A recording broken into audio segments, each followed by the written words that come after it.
नमस्कार, पहाड़ प्रभात देख रहे हैं आप और आपके साथ मैं हूं कौशल सेठ। बुलेटिन की शुरुआत करेंगे इस वक्त की बड़ी खबर के साथ। देहरादून से ये बड़ी खबर आ रही है। त्रिवेंद्र कैबिनेट की आज एक अहम बैठक होने जा रही है।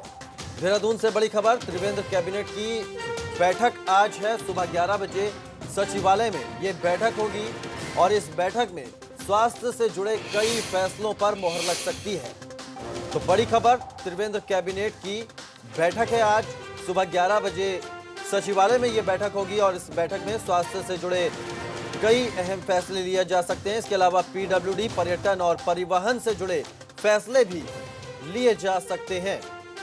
तो बड़ी खबर आपको बता रहे हैं, त्रिवेंद्र कैबिनेट की आज बैठक है सुबह 11 बजे सचिवालय में ये बैठक होगी। प्रवासियों को रोजगार देने पर भी बड़ा फैसला आ सकता है।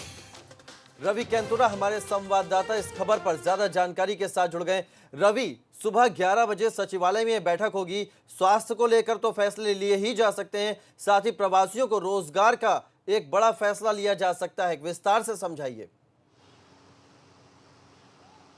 जी देखिए, जिस तरीके से आज कैबिनेट बैठक है तो इसमें कुछ अहम मुद्दे हैं जिन पर की मोहर लग सकती है। 11 बजे सचिवालय में ये बैठक को होना है।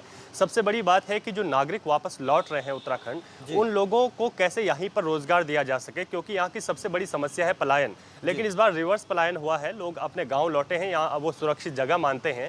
और कई गाँव ऐसे भी हैं जो पूरी तरीके से जो है भूतिया गाँव हो गए थे, उसके बाद जो है वहाँ पर कई लोग वापस लौटे हैं। कई घर खुल गए हैं जिन घरों पर कई वर्षों से ताले लगे हुए थे। कोशिश की जा रही है सरकार की कि ऐसे लोग जो बाहर जो है अपना काम कर रहे थे, या कुछ ऐसे लोग भी हैं उत्तराखंड के जो उद्यमी हैं जो बाहर अपना जो है बिजनेस कर रहे थे, तो वो किस तरीके से उत्तराखंड में ही जो है स्वरोजगार पैदा हो सके, यहाँ के जो और स्थानीय हैं उनको भी रोजगार मिल सके और एक जो पलायन का जो दंश उत्तराखंड झेल रहा है कई सालों से, वो रुक सके। इस पर जो है मोहर लग सकती है। कुछ बड़े अहम फैसले लिए जा सकते हैं स्वरोजगार को लेकर जो नागरिक वापस लौट रहे हैं। इसके साथ ही 1 रुपए में पानी का कनेक्शन सरकार जो है देने जा रही है गाँवों में। इस पर भी जो है आज कैबिनेट में मोहर लग सकती है कि किस तरीके से ये कनेक्शन देने हैं। और अगर जो है इसमें मोहर लगती है तो एक बड़ा फैसला होगा सरकार का जनता के लिए कि 1 रुपए में पानी का कनेक्शन जो है गाँव में दिया जाएगा।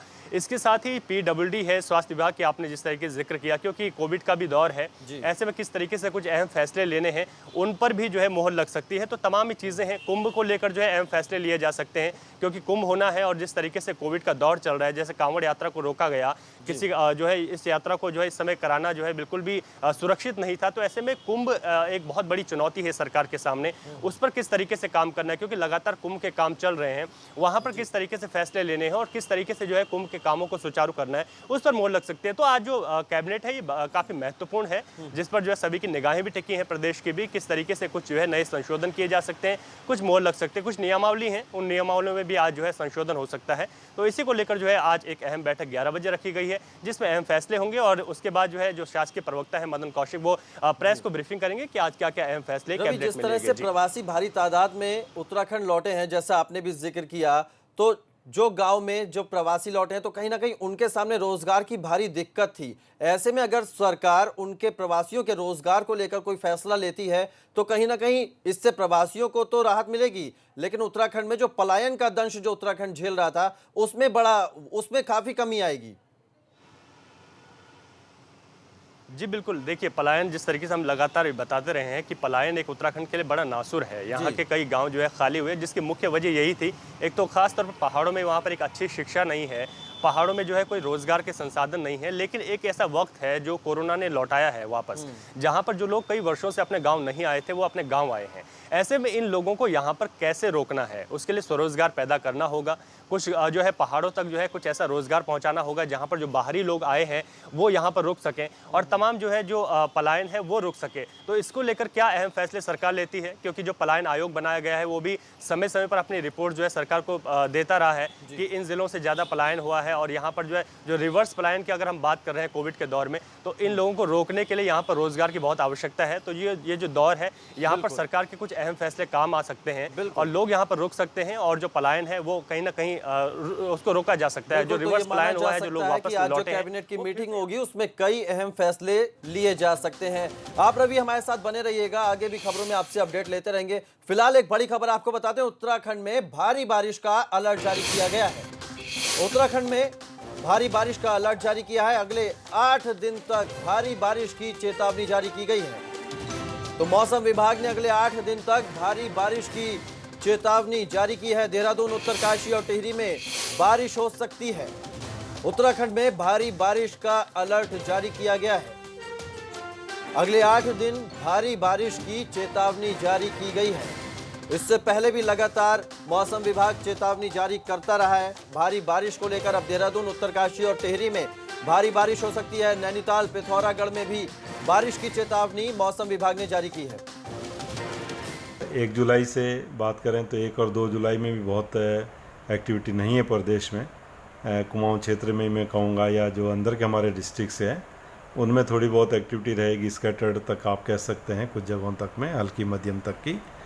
तो 1 और 2 में भी वो जुलाई में भी इसी तरह की एक्टिविटी है। लेकिन 3 तारीख में जब आप जाएंगे तो 3-4 तारीख में जो है जो बारिश की एक्टिविटी वो बढ़ेगी। थोड़ा जो है जो मानसून का फ्लो है वो ठीक ठाक मिलेगा, और उसकी वजह से आप ये कह सकते हैं कि अनेक जगहों तक में हल्की से मध्यम बारिश जो है वो प्रदेश में 3, 4, 5 तारीख में वो देखने को मिलेगी। और इस खबर पर ज्यादा जानकारी के साथ रवि केंदुरा देहरादून से हमारे साथ जुड़े हुए हैं।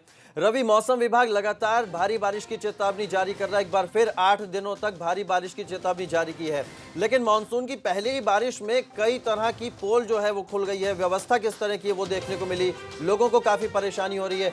अब जिस तरह से मौसम विभाग और चेतावनी जारी कर रहा है कि भारी बारिश हो सकती है, ऐसे में कितना तैयार है उत्तराखंड? जी देखिए, लगातार उत्तराखंड के कुछ ज़िले ऐसे हैं जो जहाँ पर भी ज़्यादा बारिश होती है तो बेहद संवेदनशील हैं। यहाँ की भौगोलिक परिस्थितियाँ ऐसी हैं कि वहाँ पर जब भारी बारिश से भूस्खलन जैसी समस्याएं पैदा हो जाती हैं, मैदानी इलाकों में जल भराव की समस्याएं हैं, जिसको लेकर प्रशासन लगातार कोशिशें करता है और हर साल जो है मानसून आने से पहले दावे भी करता है।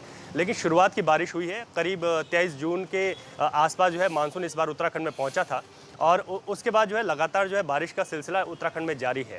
हमने देखा कि शुरुआत में ही कई सड़कें जो है टूटी हुई हैं। 4 धाम यात्रा जो है सुचारू की गई है प्रदेशवासियों के लिए, लेकिन वहाँ पर भी कई सड़कें टूटी हुई हैं, और इसके साथ ही जो मैदानी इलाके हैं वहाँ पर जल भराव की खबरें भी हम लगातार अपने दर्शकों को दिखा रहे हैं। तो ऐसे में जिस तरीके से जो अलर्ट है, मौसम विभाग का ये कहना है कि लगातार बारिश का सिलसिला जारी रहेगा। 10 तारीख से और 14 तारीख के जो 4 दिन है यहाँ पर भारी बारिश है। कुमाऊं की अगर बात करें तो नैनीताल और पिथौरागढ़ यहाँ पर भारी बारिश का अलर्ट दिया गया है, और अगर गढ़वाल रीजन की हम बात करें तो देहरादून, उत्तरकाशी, टिहरी और चमोली, इन जिलों में जो है भारी बारिश हो सकती है। तो इसमें सतर्क रहने के लिए मौसम विभाग ने यहाँ पर एक अलर्ट जारी किया है। तो जैसे ही मौसम विभाग का अलर्ट जारी होता है, आपदा प्रबंधन तंत्र भी अलर्ट पर आ जाता है, और इसके साथ ही तमाम जिलाधिकारियों के साथ भी खुद मुख्यमंत्री भी निर्देशित कर चुके हैं कि इस स्थिति में, मानसून की स्थिति में वो बिल्कुल सतर्क रहें, और जहाँ पर भी ऐसी संभावनाएं हैं कि जो है भूस्खलन हो सकता है, तो वहाँ पर जो है तैयारियां रखें पूरी कि तुरंत जो है इन चीज़ों का रेस्क्यू किया जा सके। बिल्कुल, तो तैयारियां हैं, लेकिन मौसम विभाग ने भी अलर्ट जारी किया है। बहुत शुक्रिया रवि आपका हमारे साथ जुड़ने के लिए और ये तमाम जानकारी हम तक पहुंचाने के लिए। आगे रुक करते हैं, एक बड़ी खबर आ रही है चंपावत से, जहां कल से लगातार भारी बारिश हो रही है। चंपावत से ये बड़ी खबर आपको बता रहे हैं, कल से लगातार बारिश हो रही है। बारिश से टनकपुर नेशनल हाईवे बंद हो गया है। तो बड़ी खबर चंपावत से, जहां लगातार कल रात से बारिश हो रही है और मलबा आने की वजह से ये रास्ता बंद हुआ है। बड़ी खबर, बारिश से टनकपुर नेशनल हाईवे बंद हो गया है। चंपावत से टनकपुर जाने वाले यात्री फंस गए हैं। पिथौरागढ़ से भी एक बड़ी खबर आ रही है, जहां टनकपुर नेशनल हाईवे 125 बंद हो गया है। तो पिथौरागढ़ से ये बड़ी खबर आपको बता रहे हैं, टनकपुर नेशनल हाईवे 125 बंद हो गया है। पहाड़ी से लगातार मलबा गिर रहा है, जिसके चलते ये हाईवे बंद हो गया है। धारचूला का पिथौरागढ़ से संपर्क कट गया है। बड़ी खबर, पहाड़ी से लगातार मलबा गिर रहा है पिथौरागढ़ में, और इसके चलते धारचूला का पिथौरागढ़ से संपर्क कट गया है। बड़ी खबर आपको बता रहे हैं, पिथौरागढ़ टनकपुर नेशनल हाईवे 125 बंद हो गया है। पहाड़ी से लगातार मलबा गिर रहा है, जिसकी वजह से यह हाईवे बंद हो गया है। आगे बढ़ते हैं, हरिद्वार में हुई मूसलाधार बारिश ने प्रशासन की पोल खोल दी है। नगर निगम की सभी तैयारियां फेल हो चुकी हैं। घंटे भर की बारिश की वजह से पूरा शहर जलमग्न हो गया है, और नाले की सफाई न होने की वजह से जगह जगह पानी भर गया है। सबसे ज्यादा जलभराव हरिद्वार के ज्वालापुर सर्राफा बाजार में देखने को मिला। यहाँ पर सड़कों पर कई फीट तक पानी भर गया। बरसात के पानी का बहाव इतना तेज था कि वो दुकान के बाहर खड़ी स्कूटी और वाहनों को अपने साथ बहा कर ले गया। तो हरिद्वार की ये तस्वीरें। उत्तराखंड में मानसून की अभी शुरुआत है और अभी से ही लोगों की मुश्किलें बढ़ने लगी हैं। यमुनोत्री धाम को जाने वाली मुख्य सड़क राना चट्टी के पास बंद है। एसडीआरएफ की टीम ने आवाजाही के लिए वैकल्पिक मार्ग तैयार किया है। अगर हालात जल्द नहीं सुधरे तो यमुनोत्री धाम में जरूरी चीजों की आपूर्ति ठप हो सकती है।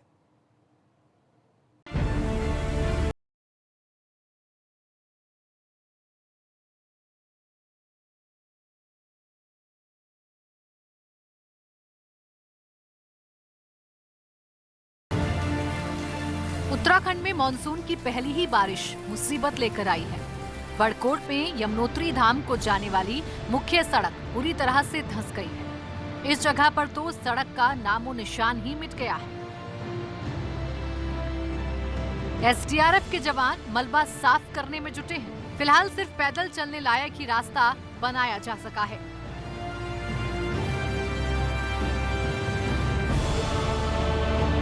एनएच वाले भी अपना काम वहाँ कर रहे हैं। कुछ ब्लॉक लगने थे, वो लगा रहे हैं, लेकिन एक टेम्पररी तौर पर उन्होंने जो एक रास्ता का निर्माण किया है ताकि जो है आवागमन जो है बना रहे।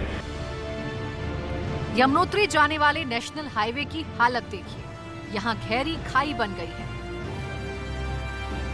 आपको भी शायद तस्वीरें देखकर यकीन ना हो कि यहाँ कुछ रोज पहले तक सड़क हुआ करती थी। नेशनल हाईवे क्षतिग्रस्त होने से यमुनोत्री धाम में 13 यात्री फंस गए, जिन्हें एसडीआरएफ के जवानों ने बेहद मुश्किल हालात में रेस्क्यू कर सुरक्षित स्थान तक पहुंचाया। बताया जा रहा है कि ये लोग यमुनोत्री धाम में दर्शन करने गए थे, लेकिन जैसे ही ये लोग दर्शन कर लौटने लगे, सड़क धंस गई। इन्हें अपने वाहन तो यमुनोत्री धाम में ही छोड़ने पड़े। एसडीआरएफ जवानों ने वैकल्पिक मार्ग के जरिए इन यात्रियों को रेस्क्यू किया। कुछ यात्री हमारे वहाँ कल जो यात्रा करने के लिए जो गए थे, उसमें 11 लोग तकरीबन थे वहाँ। तो हमारी एसडीआरएफ सुबह वहाँ पहुँच गई थी और उन्होंने उनको निकाल भी दिया। सुरक्षित दृष्टि से हमने वहाँ जो एसडीआरएफ है उसको तैनात किया गया। जिस तरह से सड़क क्षतिग्रस्त हुई है, उसे देखते हुए लगता नहीं है कि अगले कुछ रोज में यहाँ वाहनों की आवाजाही हो पाएगी। ये सड़क यमुनोत्री धाम जाने के लिए मुख्य जरिया है। ऐसे में आने वाले दिनों में यमुनोत्री धाम में जरूरी चीजों की आपूर्ति बाधित हो सकती है। कोट से नितिन चौहान की रिपोर्ट, एबीपी गंगा।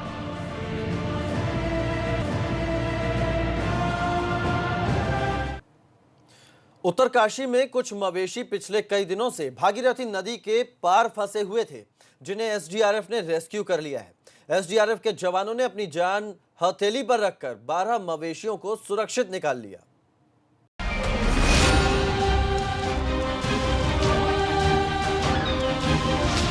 उत्तरकाशी में एसडीआरएफ के जवान उफनती भागीरथी नदी को पार कर दूसरे किनारे पर जाने की कोशिश कर रहे हैं।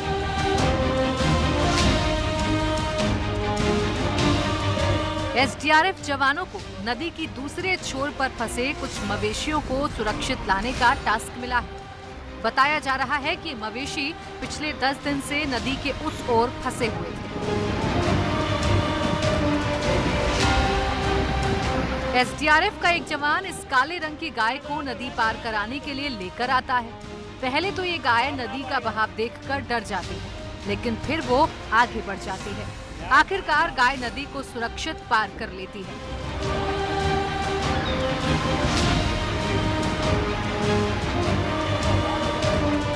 इसके बाद एक एक कर इसके साथ की दूसरी गाय भी नदी में उतर जाती हैं। नदी के बहाव के बीच से होकर ये गाय भी दूसरे किनारे तक पहुंच जाती हैं। लेकिन इन मवेशियों को रेस्क्यू करना आसान नहीं था। एसडीआरएफ के जवान इन्हीं चुनौतियों के लिए बने हैं, इसलिए उनके हौसले की दाद देनी चाहिए।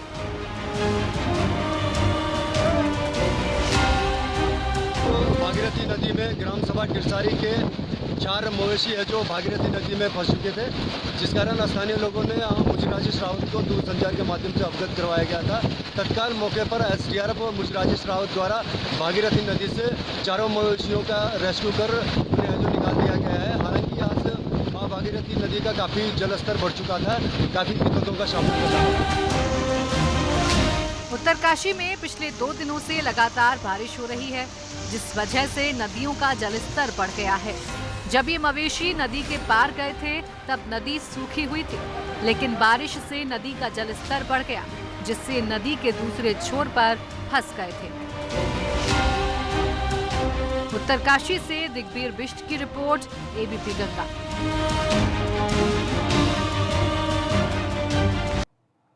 और एक बड़ी खबर आ रही है बड़कोट से, जहां सीएचसी नौगांव में एक प्रसूता की मौत हो गई है।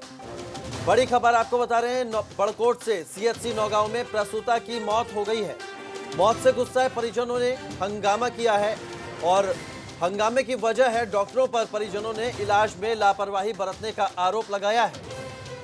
गर्भवती महिला को परिजनों ने अस्पताल में भर्ती कराया था। सामुदायिक स्वास्थ्य केंद्र में इस महिला को नॉर्मल डिलीवरी के बाद भर्ती कराया था, जहां नॉर्मल डिलीवरी के बाद ज्यादा रक्तस्राव से महिला की मौत हो गई है। तो बड़कोट से बड़ी खबर, सीएचसी नौगांव में प्रसूता की मौत हो गई है, जिसके बाद परिजनों ने हंगामा किया। एक और बड़ी खबर है उत्तरकाशी से, जहां अनियंत्रित होकर खाई में गिरी है कार। बड़ी खबर उत्तरकाशी से, हादसे में ड्राइवर की मौत हो गई है। खाई में अनियंत्रित होकर गिरी है कार। इस हादसे में ड्राइवर की मौत हुई है और एक युवक घायल हुआ है। मांडो तेखला मार्ग पर यह हादसा हुआ है। उत्तरकाशी से बड़ी खबर आपको बता रहे हैं, अनियंत्रित होकर खाई में कार गिरी है और इस हादसे में ड्राइवर की मौत हो गई है, जबकि एक युवक घायल हो गया है।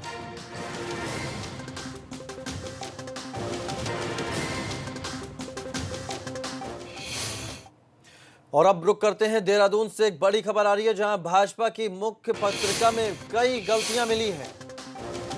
भाजपा की मुख्य पत्रिका में मिली हैं कई गलतियां। कोविड-19 की जगह कोविड-49 लिखा हुआ है। तो बड़ी गलतियां मिली हैं भाजपा की मुख्य पत्रिका में। हर साल 25,000 मुख्य पत्रिका प्रकाशित होती हैं। 3 जुलाई को मुख्य पत्रिका प्रकाशित की गई थी। लोकसभा चुनाव में पूर्ण बहुमत मिला था। 2019 की जगह 2044 लिखा हुआ है। हर साल 25,000 मुख्य पत्रिका प्रकाशित होती हैं। 3 जुलाई को मुख्य पत्रिका की लॉन्चिंग हुई थी और भाजपा की इस मुख्य पत्रिका में कोविड-19 की जगह कोविड-49 लिखा हुआ है। हर साल 25,000 मुख्य पत्रिका प्रकाशित होती हैं। 3 जुलाई को ही इस मुख्य पत्रिका की लॉन्चिंग हुई थी। तो बड़ी खबर आपको बता रहे हैं देहरादून से, जहां भाजपा की मुख्य पत्रिका में कई गलतियां मिली हैं। इसमें कोविड-19 की जगह कोविड-49 लिखा हुआ है। तो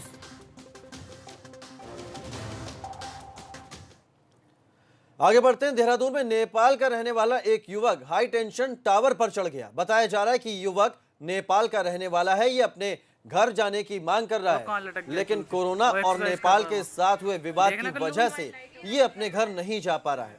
इसी से गुस्साए युवक ने ये हरकत की और वो टावर पर चढ़ गया और उसने हंगामा शुरू कर दिया।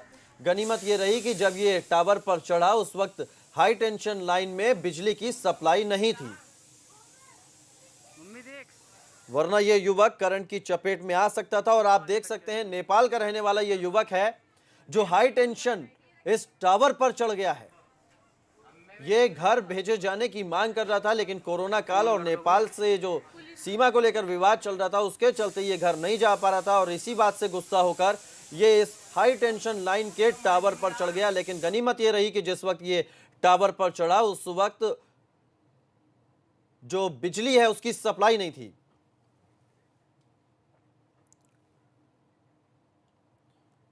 एक छोटे से ब्रेक लिए रुक रहे हैं, फौरन वापस लौटते हैं।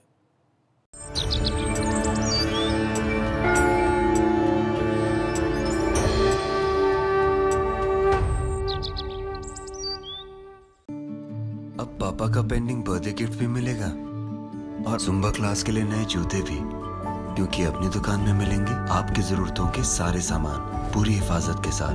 बताइए क्या चाहिए? Amazon, आपकी अपनी दुकान। जब पसीने वाली खुजली सताए तो आप ना रह पाए, इसलिए अपना ये एंटी फंगल पाउडर अब्सॉर्ब। इसका डबल एक्शन फॉर्मूला पसीना कंट्रोल करे, खुजली रोके। तो अब खुजली नहीं, अब्सॉर्ब करो। करीना, बाथरूम की दीवारों में पानी लीक हो रहा है। ओ बेबी, झूठ बोलना सीखो। हमने वेक्टस पाइप्स लगाया है, कुछ नहीं हो सकता। वेक्टस पाइप्स एंड टैंक्स पर है सबका भरोसा, तभी तो वेक्टस है इंडिया की वाटर लाइन। घर बैठे कुछ नया ट्राई करने में थोड़ी हिचकिचाहट तो होती ही है, फिर चाहे पहली बार बीवी को सरप्राइज गिफ्ट देना हो, सोमू नॉट बैड, या गिफ्ट को ऑनलाइन ऑर्डर करना हो। अब ऑनलाइन पेमेंट्स के लिए बस क्लिक टू पे विद वीजा, जो दे आपको कैशलेस कॉन्फिडेंस। वीको टर्मरिक क्रीम, इसमें है हल्दी और चंदन के गुण जो कील मुहासे दूर करे और दे नेचुरल सुंदरता। वीको टर्मरिक क्रीम 24 कैरेट सौंदर्य दे सोने जैसा निखार। सिगरेट की तलब तो उठेगी, उसे कंट्रोल करो निकोटेक्स के साथ। WHO की मानो, सिगरेट छोड़ो, कोरोना वायरस से बचो, हमें यकीन है आप पे। निकोटेक्स। क्या चीज बनाई ऊपर वाले ने, ये नहीं वो। हर कांड में मेरा नाम। जो मांगना है यही मांग लो, मैं बाहर नहीं आ सकता। क्यों? But why? अरे 1000 साल से अंदर बाहर होते होते मेरे अंडरवेयर का इलास्टिक लूज हो गया। जिनी अंकल, खरीदिए डिक्सी स्कॉट, इसके इलास्टिक में है स्पैंडेक्स जो टिके लंबे समय तक। Dixcy Scott fully elastic, fully fantastic.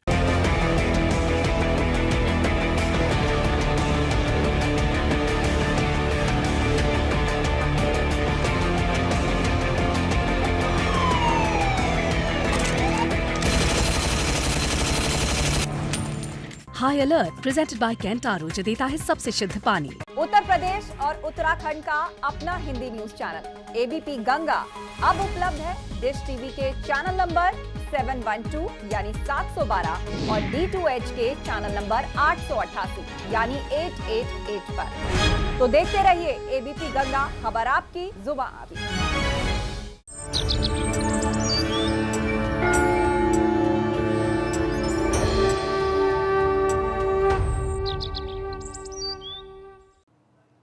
Break के बाद स्वागत है आपका। देहरादून नगर निगम गुरुवार से डेंगू की रोकथाम को लेकर महाअभियान चला रहा है। निगम के कर्मचारी घर घर जाकर लोगों को डेंगू की रोकथाम के लिए जागरूक करेंगे। साथ ही घरों में अगर पानी जमा मिला तो जुर्माना भी लगाया जाएगा।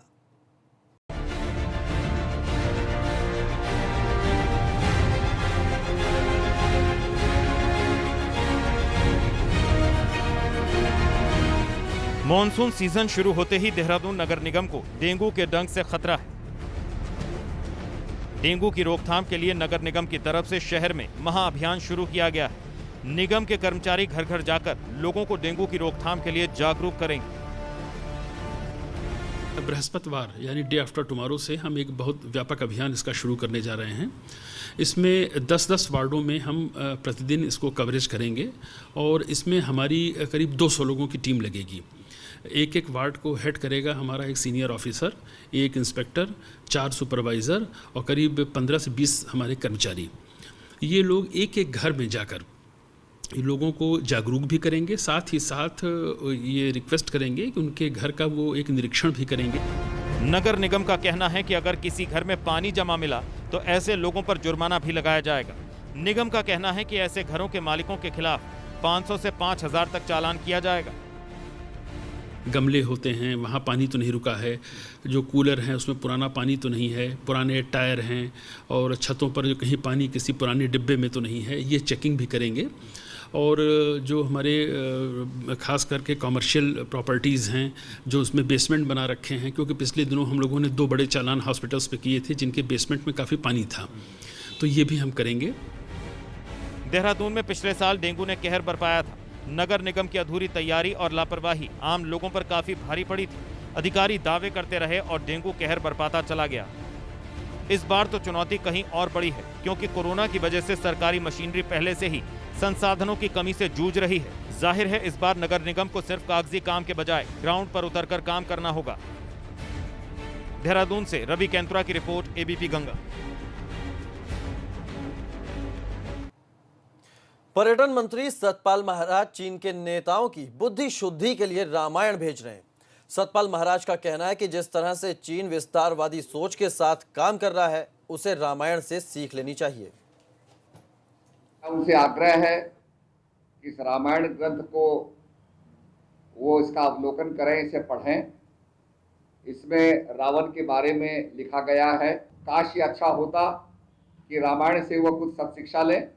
ये हमारे देश का बड़ा प्राचीन ग्रंथ है और उसमें रावण के पूरे विस्तार को लिखा गया है कि कैसे उसका पतन हुआ।